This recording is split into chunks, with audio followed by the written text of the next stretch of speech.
दोस्तों नमस्कार, स्वागत है आपका हमारे ऑनलाइन प्लेटफॉर्म पर। आज का क्लास हम लेने जा रहे हैं बायोकेमिस्ट्री। तो चलिए समझते हैं कि बायोकेमिस्ट्री क्या होता है। समझिएगा कि बायोकेमिस्ट्री दो शब्द से मिलकर बना है, एक होता है बायो और एक होता है केमिस्ट्री। बायो का मतलब होता है लिविंग ऑर्गेनिज्म। क्या होता है? Living organism. लिविंग ऑर्गेनिज्म कहने का मतलब जीवित चीजें जो जिंदा हो, ऐसे को क्या बोलते हैं अपन लोग? Living organism. और केमिस्ट्री का मतलब तो आप जानते ही होंगे कि केमिकल रिएक्शन।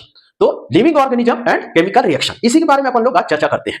तो चलिए अपन लोग देखते हैं कि एक्चुअल में होता क्या है बायोकेमिस्ट्री। तो लिविंग ऑर्गेनिज्म के अंदर होने वाले केमिकल रिएक्शन को बायोकेमिस्ट्री कहते हैं। सर समझ नहीं आया? आएगा आएगा, टेंशन लेने की जरूरत नहीं। चलिए अपन लोग थोड़ा सा अपन यहाँ पे देख लेते हैं। देखिए, मान के चलिए आपको एक अलग अंदाज में हम बताने जा रहे हैं। ये है, मान के चलिए आपका लिविंग ऑर्गेनिज्म। ठीक है जी, ये क्या है? Living organism. ठीक, ये क्या है? Living organism. तो इसके अंदर होने वाले केमिकल रिएक्शन को, तो लिविंग ऑर्गेनिज्म के अंदर होने वाले केमिकल रिएक्शन को क्या कहते हैं? बायोकेमिस्ट्री कहते हैं। अगर आप जिंदा हैं तो आपके अंदर कुछ ना कुछ तो केमिकल रिएक्शन होता होगा। ऑब्जर्प्शन, एक्सक्रेशन होता है ना जी, कि नहीं होता? डाइजेशन। तो ये सब चीजें ही तो आपका केमिकल रिएक्शन है। आप किसी को देखते हैं तो आपके अंदर जो हार्मोनल चेंजेस हो रहा है वो भी एक प्रकार का क्या है? Chemical reaction. तो ऐसे ही जो भी जीव हो, चाहे वो कुछ भी जीव हो, कोई भी जीव जंतु हो, उसके अंदर केमिकल रिएक्शन होगा ही होगा। तो आप एक लाइन में आपको याद रखना है क्या? लिविंग ऑर्गेनिज्म के अंदर होने वाले केमिकल रिएक्शंस को बायोकेमिस्ट्री कहते हैं। आप हमारे अंदाज से समझिएगा, ये है आपका लिविंग ऑर्गेनिज्म, सबके पास होगा ना दिल?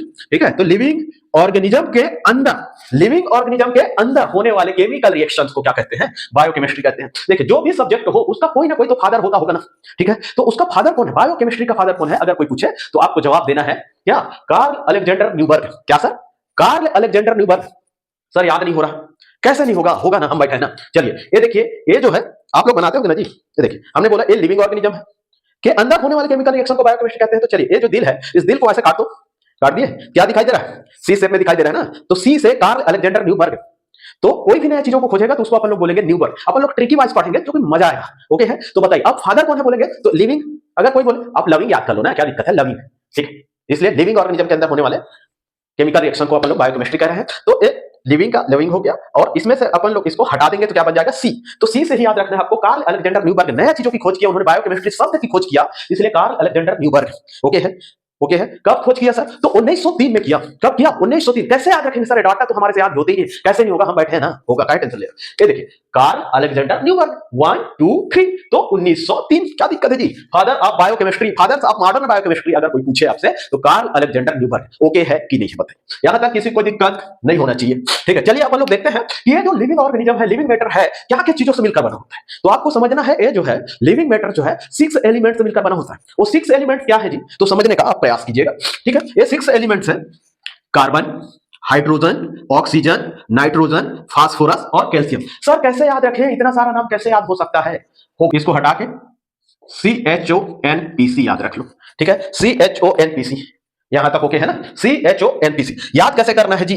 ये जो परसेंट है, कार्बन का 18.5%, हाइड्रोजन का 9.5%, ऑक्सीजन का 65.0%, और आपका नाइट्रोजन का 3.3%, फास्फोरस का 1.0% और कैल्शियम का 1.3। कैसे याद रखेंगे आप बताइए मेरे को? किसी भी चीज को आप शुरुआत कहां से करते हैं? 1 से करते हैं। तो चलिए 1, फिर 1, ओके, फिर 3, फिर ऐसे कैसे याद रखेंगे? नहीं हो रहा सर? होगा। चलिए तो अपन लोग नीचे शुरू करें एनपीसी। तो देखिए यहां पर देखते जाइए, 1.31, 1.31, 1.31। ओके, फिर यहां से अपन लोग 3 करते हैं तो 3.3, मतलब 3। आपको इसको याद रखते जाना है कम से कम। ठीक, चलो 1.31, 1.3, 1.0, 3.3। तो 3 एकम 3, 3 दूनी 6, 3 एकम 3, 3 दूनी 6। ठीक है, इतना चीजें हो गई। उसके बाद 9 एकम 9, 9 दूनी 18। समझ पा रहे हैं कि नहीं पा रहे हैं? ओके है कि नहीं? चलिए देखिए, 1 1, 1 1, 3, 3.3, फिर 3 दूनी 6, फिर अभी इस 65 को मत देखो, टेंशन मत लो, फिर 9 दूनी 18। इसको हटा दो अब। ठीक, कैसे याद नहीं होता है देखते हैं। ठीक, चल हमने बोला 1.3, 1.0, फिर 3.3 को याद रखो। ठीक, 3 एकम 3, 3 दूनी 6 और 3 तिया 9 और 9 दूनी 18। 3 एकम 3, 3 दूनी 6, 3 तिया 9 और 9 दूनी 18। 3 एकम 3, 3 दूनी 6, 3 तिया 9 दूनी 18। होगा याद कि नहीं होगा? तो 3.3। अब जो है इसमें जो है आपको क्या लगा देना है? 0.5 और 0.5। ठीक है, तो यहाँ पे दोनों के पास 5-5 है, तो ये भी बेचारा नाराज हो जाएगा ना, इसलिए यहाँ पे भी 65 लिख दो जी। क्या दिक्कत है बताओ? ठीक है, अब यहाँ पे क्या ध्यान देना है? लास्ट के पॉइंट में 2 का जोड़ा 5 है, इधर 3 का ए वाला 3 और इसका ए वाला। कुछ टेंशन लेने की जरूरत नहीं है, पॉइंट को याद रखना है। 5.5, 5 5 0 3 0 3, 5 5 0 3 0 3। इधर का तो याद हो गया होगा 1, फिर 1, फिर 3 दूनी 6, 6 है ना, 3 दूनी 6, 3 तिया 9 और 9 दूनी 18। ओके है कि नहीं, ये बताइए मेरे को। ठीक है, क्या है इसका ट्रिक? CHONPC। अब कोई पूछे यहीं से बता दूं, अब आप यहीं से बता दो कितना है, तो सर 1.3, 1.0, ठीक है, फिर उसके बाद हो गया तो 3.3, 3 दूनी 6 और 3 तिया 9, 9 दूनी 18। ओके, अब बराबर करते हैं 1.3, 1.0, 3.3, 65.0 और उसके बाद फिर 9.5, 18.5। ओके है, याद हुआ कि नहीं हुआ, ये बताइए, याद हुआ ना जी? ठीक है, चलिए अपन लोग देखते हैं कि इसमें 6 एलिमेंट्स के साथ साथ में कुछ अदर एलिमेंट्स भी पाए जाते हैं। तो अदर एलिमेंट्स क्या है सर? तो वो जो अदर एलिमेंट्स है उसको समझने का प्रयास कीजिएगा। वो जो अदर एलिमेंट्स है वो क्या है, तो आपको याद रखना है कैल्शियम, ठीक है, कैल्शियम, क्लोराइड, ठीक है, फिर potassium, iodine, sodium, magnesium, iron, फिर कोबाल्ट, फिर कॉपर, फिर जिंक। इसको कैसे याद रखेंगे सर? ये भी तो बड़ा बड़ा दिक्कत है ना, कैसे याद रखेंगे? अदर एलिमेंट कुछ नहीं करना है, ठीक है। एक समय हमारे जो सीएम रहते थे काका, भूपेश काका, ठीक है, छत्तीसगढ़ के सीएम थे भूपेश काका, उनकी काकी का नाम याद रख लेना है आपको, ठीक है, ठीक है, ट्रिक के लिए है, इसे दिल से नहीं लीजिएगा। तो काकी, इसको आई पढ़िए, ये है एक्चुअल में क्लोराइड, लेकिन इसको आई पढ़िए। तो काकी की नाम जी, काकी की नाम जी फेको कुचने, फेको कुचने। तो काकी के नाम जी फेको कुचने, काकी के नाम जी फेको कुचने हो गया। काकी की नाम जी फेको कुचने, calcium, chloride, potassium, iodine, sodium, magnesium, iron, cobalt, copper और जिंक। ओके है क्या इतना तक? उम्मीद करते हैं कि आपको इतना समझ में आया होगा। ठीक है, चलिए अब यहीं पे अपन लोग देखते हैं कि हमारे जो मानव शरीर में, ठीक है भाई, बायोकेमिस्ट्री की बात कर रहे हैं ना, लिविंग ऑर्गेनिज्म की बात कर रहे हैं, तो मानव शरीर निम्न से मिलकर बना होता है। कहने का मतलब मानव शरीर किससे मिलकर बना है? सेल्स से। तो सेल्स किससे मिलकर बना है उसको समझना है आपको। तो सेल्स किससे मिलकर बना है सर? तो आपको दिखाई दे रहा होगा, H2O मतलब पानी से मिलकर बना है, प्रोटीन से मिलकर बना है, न्यूक्लिक एसिड, कार्बोहाइड्रेट, लिपिड्स और आयंस, ये सब चीजें आपको दिखाई दे रहा होगा। ठीक है, क्या क्या चीजें sir? H2O, protein, nucleic acid, carbohydrates, lipids और आयन। किसका कितना कितना परसेंट है? तो H2O का है 70 से 90%, जो कि आपको पता ही है कि सबसे ज्यादा मात्रा में क्या पाया जाता है हमारे शरीर में? पानी। ठीक है, तो H2O। प्रोटीन कितना परसेंट? 10 से 15%। न्यूक्लिक एसिड कितना परसेंट? 5 से 7%। कार्बोहाइड्रेट कितना? 3%। लिपिड कितना? 2% और आयन कितना? 1%। सर फिर से समझ से आ गया सर, डाटा का हम इतना सारा कुछ लेके याद किए, हम इसको कैसे याद करेंगे? हम बैठे हैं दोस्त, याद होगा। ठीक है, याद होगा। तो ये तो आपको याद होगा, नहीं होगा तो इसके लिए भी ट्रिक बना सकते हैं। क्या ट्रिक सर? ठीक है, तो HP न्यूक्लियन हो गया जी ट्रिक। HP न्यूक्लियन याद हो जाएगा, HP न्यूक्लियन। ठीक है, तो H से H2O, प्रोटीन, न्यूक्लिक एसिड, ठीक, यहां से यहां तक न्यूक्लिक एसिड, लिपिड और आयन। ठीक है, तो यहां इससे इसको भी आपको नीचे से ही शुरू करना है। ठीक, तो बताइए तो सबसे नीचे में क्या है? आयन, फिर लिपिड्स, फिर कार्बोहाइड्रेट्स, फिर न्यूक्लिक एसिड, फिर H2O। ठीक, तो आयंस देखिए कितना परसेंट? 1%। तो 1 2 3, ये तो 3 ठो ऐसे याद हो गया ना, अब 3 ठो को याद करना है। तो 1 2 3, 1%, 2%, 3%, फिर उसके बाद 5। ठीक, तो 1 2 3 5, तो 5 से 7%। ठीक, 5 से 7%, और यहां से आपको याद रखना है।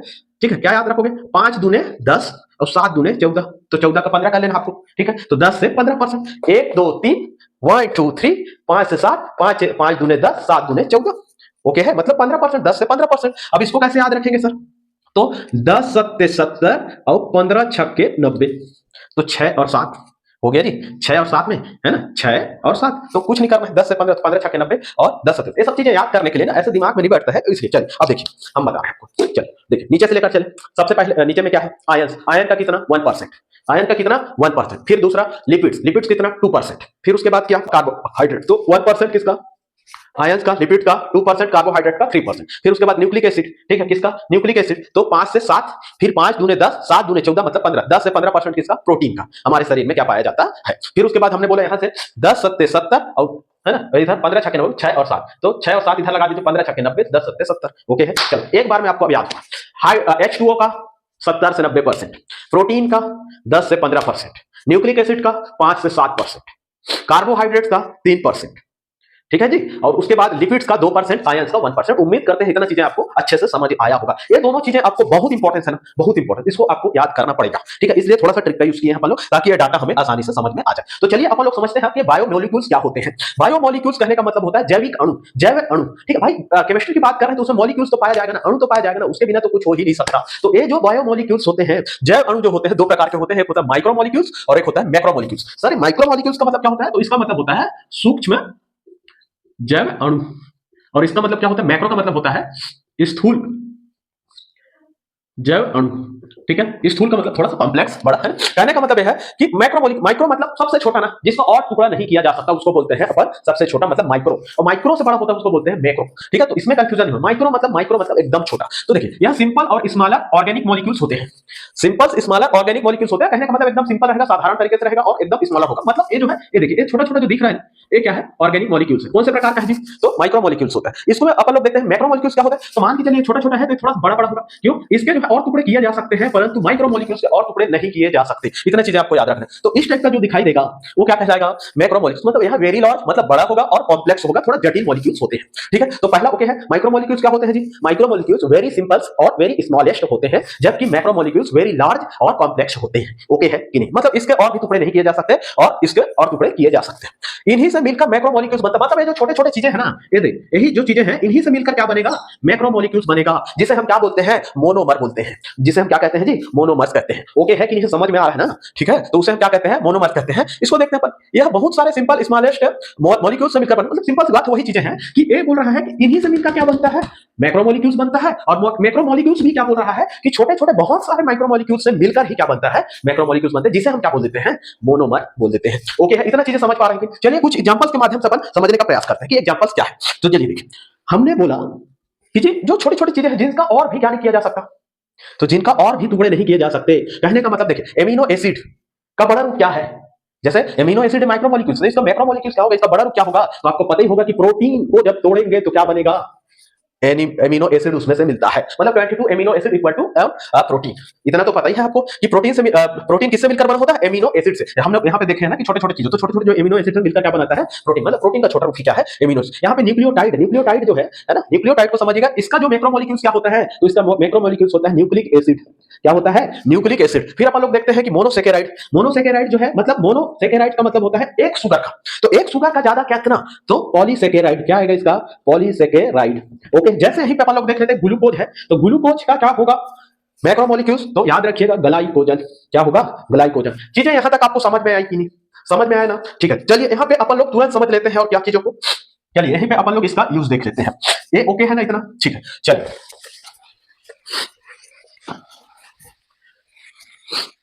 चलिए तो अब समझते हैं अपन लोग इसको कि इंपॉर्टेंस ऑफ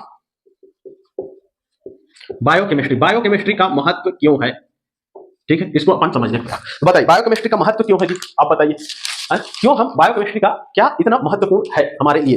तो याद रखिएगा इसका यूज जो है कहां कहां होता है। तो सबसे पहले आपको समझना है कि इसका यूज क्लिनिकल डायग्नोसिस में, किसमें? क्लिनिकल डायग्नोसिस में एंड ट्रीटमेंट में होता है। कहने का मतलब यह है, जब तक किसी भी डॉक्टर्स को बायोकेमिस्ट्री का नॉलेज नहीं रहेगा कि उसका नॉर्मल रेंज कितना होता है, एलएफटी का नॉर्मल रेंज कितना होता है, बिलिरुबिन का कितना होता है, यूरिया का कितना होता है, क्रिएटिनिन का कितना होता है, उसका डायग्नोसिस नहीं कर सकते, तब तक उसका ट्रीटमेंट कैसे कर देंगे? क्या किसी को मान के चलो बिलिरुबिन बढ़ा हुआ है तो उसको क्या किडनी का दवाई दे दें? नहीं, ये सब पता कहां से चलता है? तो इसी बायोकेमिस्ट्री से पता चलता है। समझ पा रहे हैं आप लोग? इसी बायोकेमिस्ट्री से पता चलता है कि भैया उसका क्या डायग्नोसिस है, उसको अपन लोग क्या ट्रीटमेंट दे सकते हैं। समझ पा रहे हैं कि नहीं? इसी के माध्यम से हम लोग देख सकते हैं कि इसी का उपयोग करके हम देखते हैं क्या कि हमारे शरीर का फिजियोलॉजिकल कंडीशन क्या होता है। कहने का मतलब यह है कि हमारा शरीर किस प्रकार से वर्क कर पा रहा है, इसको भी हम किस माध्यम से जानते हैं? तो बायोकेमिस्ट्री के माध्यम से जानते हैं। जब तक हमारे शरीर में केमिकल रिएक्शन होता है तब तो हम जानते हैं कि हमारे शरीर में हमें भूख लग रही है, फिजियोलॉजिकल कंडीशन हो रहा है, भूख लग रही है, या फिर हमें नींद आ रही है। ये सब चीजें किसके कारण होता है? तो बायोकेमिस्ट्री कारण होता है, केमिकल चेंजेस के कारण होता है। जब तक केमिकल चेंजेस होगा नहीं तो हमको ना तो भूख लगेगा, ना हमारा डाइजेस्ट होगा, ना हमारा ऑब्जर्प्शन होगा, ना हमारा एक्सप्रेशन होगा, ना तो किसी भी प्रकार का फीलिंग होगा। जब फीलिंग ही नहीं होगा तो किसी को देखेंगे अच्छा ही नहीं लगेगा। दोस्तों समझ में है ना? ओके है। तो फिजियोलॉजिकल कंडीशंस भी किसके ऊपर डिपेंड करता है? तो बायोकेमिस्ट्री के ऊपर डिपेंड करता है। साथ ही अपन लोग तीसरे नंबर पर देखते हैं इसका उपयोग और क्या है, इसका इंपॉर्टेंस और क्या है। तो जो डॉक्टर है, डॉक्टर अपने प्रिस्क्रिप्शन पर, प्रिस्क्राइब में, ठीक है, जो मेडिसिन देता है, ठीक है, जो डॉक्टर आपको मेडिसिन देता है, तो इसी बायोकेमिस्ट्री के रिजल्ट को देखकर समझकर ही आपको मेडिसिन देगा। नहीं तो कभी चले जाना, ठीक है, बोलना नहीं चाहिए बट झोले छाप डॉक्टर पास चले जाना, ठीक है, कुछ भी हो, बुखार है सर, ठीक है, ठोक देगा क्या? पैरासिटामोल। लेकिन किस कारण है ये नहीं पता, तो इसी कारण कभी कभी क्या हो जाता है? रिएक्शन हो जाता है। तो डॉक्टर आपके बायोकेमिकल चेंजेस को देखकर समझता है, उसके अकॉर्डिंग क्या देता है? मेडिसिन देता है। उसी के अकॉर्डिंग क्या देता है? मेडिसिन देता है। समझ पा रहे हैं? इसी बायोकेमिस्ट्री को देखकर हम नॉर्मल एंड एबनॉर्मल कंडीशंस को भी देखते हैं। समझ पा? कहने का मतलब है हम अभी नॉर्मल इंसान है, तो नॉर्मल इंसान कैसा है? एकदम फिट है, बढ़िया से, ठीक है, खा रहा है, बढ़िया से डाइजेस्ट हो रहा है, ठीक है, हंस ले रहा है, ठीक है, और रो ले रहा है, तो ये नॉर्मल कंडीशन। वहीं पे अगर अपन लोग वेरियस डिसीज की बात करें, कुछ उसको बीमारी है, तो कुछ ना कुछ तो उसके शरीर में क्या होगा, परिवर्तन होगा, और उसी परिवर्तन को देखने के लिए हमको इस बायोकेमिस्ट्री को जानना बहुत जरूरी है। इसलिए हमारे लिए जो इंपॉर्टेंस बहुत ज्यादा होता है किसका, बायोकेमिस्ट्री। भाई कुछ चेंजेस होता है, इंसान एकदम चिड़चिड़ापन हो जाता है, एकदम नॉर्मल आदमी चल रहा है, अभी सुबह अरे भैया बहुत बढ़िया, और एकदम शाम ओ भैया क्या मारूंगा, ऐसे ऐसे काम करना चालू करेगा, समझ रहे हैं। तो मतलब बायोकेमिकल क्या हो रहा है, चेंजेस हो रहा है, और उसी को हम देखते हैं। मान के चलो किसी को बीमारी है भाई, किसी भी प्रकार का, मान के चलो किसी को टीबी है, किसी को एचआईवी है, कुछ भी है, ठीक है, ओके, नॉर्मल आदमी को ले आओ, तो बताओ मेरे को उसके चेंजेस को देख के, बॉडी का चेंजेस देख के आप समझ जाएंगे ना कि ये जो है बंदा ये नॉर्मल है और इसको कुछ ना कुछ बीमारियां है। तो उसमें बायोकेमिकल चेंजेस हो रहे हैं, तब वो बीमारियां अपना वर्क कर रही हैं। तो बायोकेमिकल चेंजेस हो जाता है जब कोई सा भी फॉरेन बॉडी हमारे शरीर में क्या करता है, प्रवेश करता है। तो चीजें आपको समझ में आई होगी कि क्या होता है ना। तो आपको आज का जो वीडियो है समझ में आया होगा कि बायोकेमिस्ट्री का अपन लोग ओवरऑल चीजें देखें कि इंट्रोडक्शन, ठीक है, क्या है लिविंग ऑर्गेनिज्म के अंदर होने वाले केमिकल रिएक्शंस को क्या बोलते हैं, बायोकेमिस्ट्री बोलते हैं। इसके फादर कौन है, तो कार्ल अलेक्जेंडर न्यूबर्ग। कब खोजा, तो 1 2 3 1903 में खोजा, ठीक है। और अपन लोग देखते हैं कि हमारे शरीर में जो लिविंग मैटर्स होते हैं वो 6 एलिमेंट्स से मिलकर बने होते हैं। कौन कौन सा 6 एलिमेंट, तो हमने बोला CHONPC। मत अगर वीडियो आपको पसंद आया हो तो वीडियो को लाइक, शेयर और कमेंट जरूर करें। मिलते हैं अगले एपिसोड में, तब तक के लिए जय हिंद, जय भारत, जय छत्तीसगढ़। Thank you.